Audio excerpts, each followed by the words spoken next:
Dear students, I think all of you are quite okay.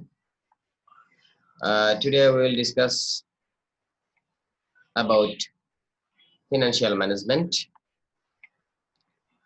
Our today's discussion will be financial management, capital budgeting, and risk analysis.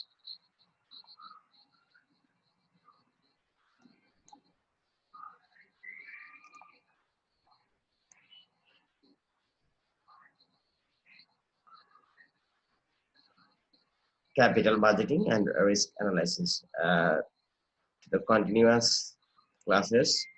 Today's first of all, today we will discuss about profitability index. What is profitability index?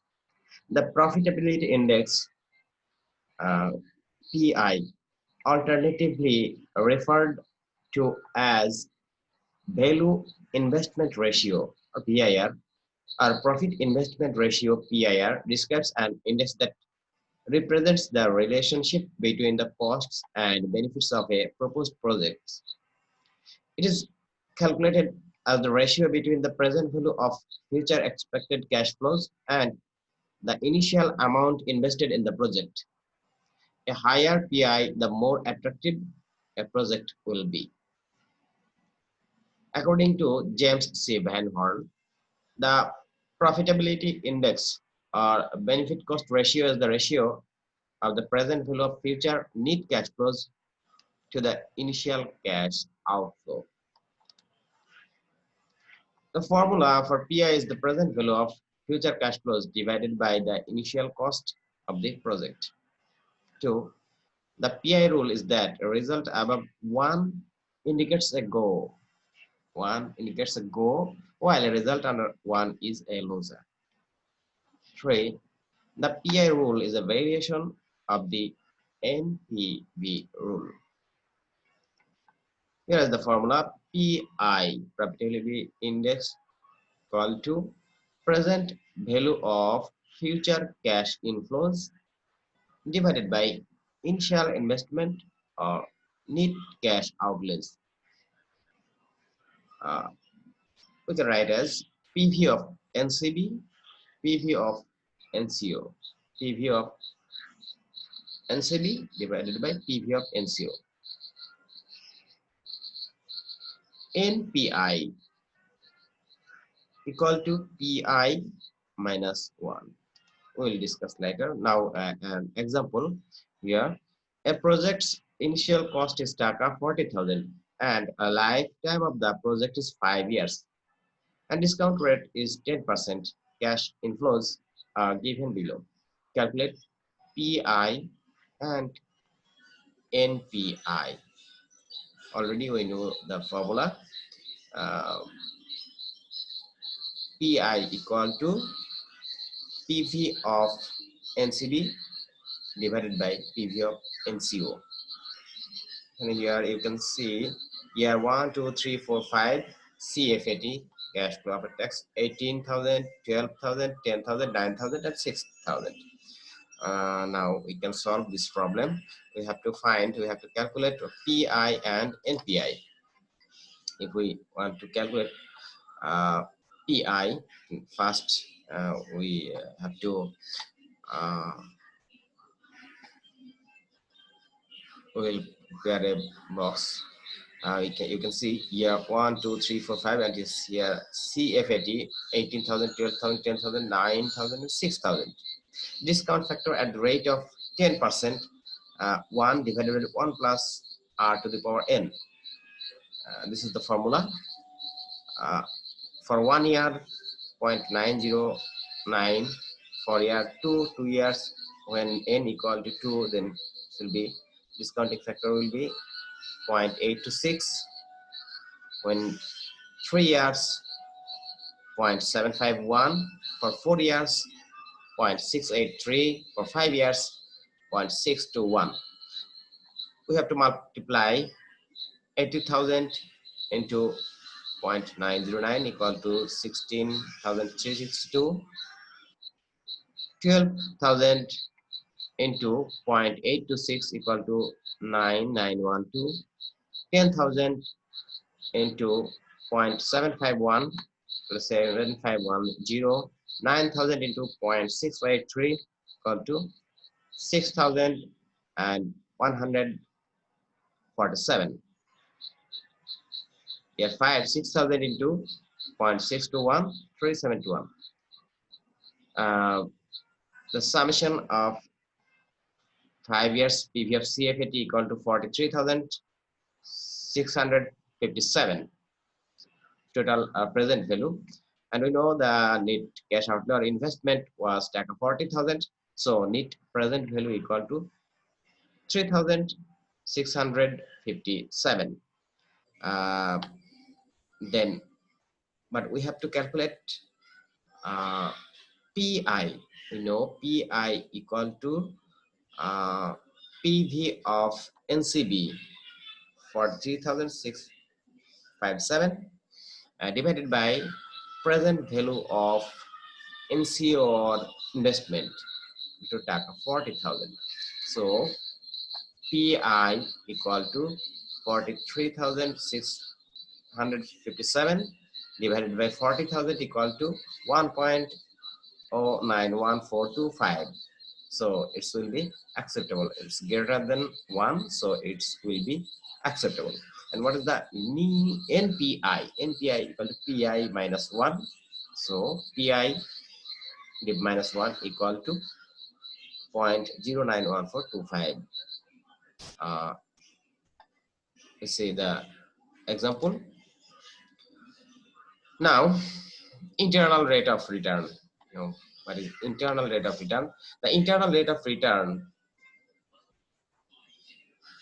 IRR, is a metric used in capital budgeting to estimate the profitability of potential investments. The internal rate of return is a discount rate that makes the net present value of all cash flows from a particular project equal to 0. According to James C. Van Horn, the internal rate of return for an investment proposal is the discount rate that equates the present value of the expected net cash flows with the initial cash outflows. Merits. It considers the time value of money. It takes into account the total cash inflows and outflow. It does not use the concept of the required rate of return. It gives the approximate nearest rate of return. Demerits. It involves complicated computational method.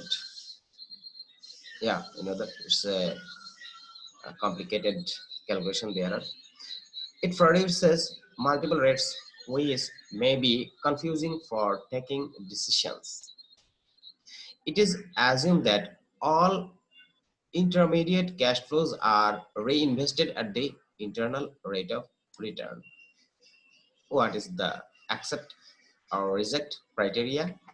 If the present value of the sum of total of the compounded reinvested cash flows is greater than the present value of the outflows, the proposed project is accepted. If not, it will be rejected. And here is the formula of IRR. IRR equal to A plus C divided by C minus D into B minus A, where A equal to lower discount rate, B equal to higher discount rate, C equal to NPV of lower discount rate, D equal to NPV of higher discount rate. Now we will see an example here. Shamanti is interested to invest Taka 50,000. The cost of capital is 15%. Evaluate the project on the basis of IRR.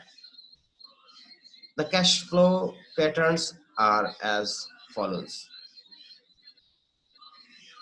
Sorry, here the number of years will be 8, not 8, it will be 2. 1, 2, 3, 4, 5. Cash inflows 17,000, 19,000, 16,000, 15,000, and 7,000. we have to calculate the IRR using the formula. First of all, year 1, 2, 3, 4, 5, CFAT discounting factor at the rate of 15%. We know the formula. If we don't have any chart, we can use the formula.